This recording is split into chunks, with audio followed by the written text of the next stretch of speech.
Good morning mga tropa. Ayan, pumulas nga pala tayo ng maaga. Check muna natin yung sasakyan bago tayo umalis. Okay na. Tara, let's go!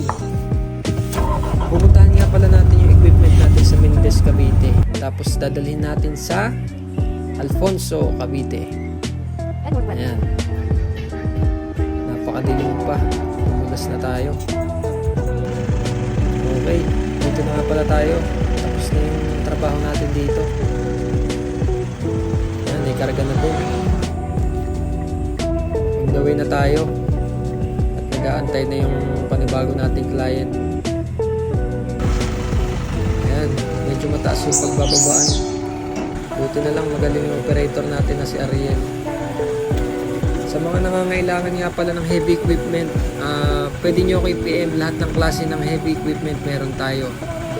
Dump truck, backhoe, loader, bulldozer, pison, meron tayo. PM nyo lang ako guys. Okay? Salamat!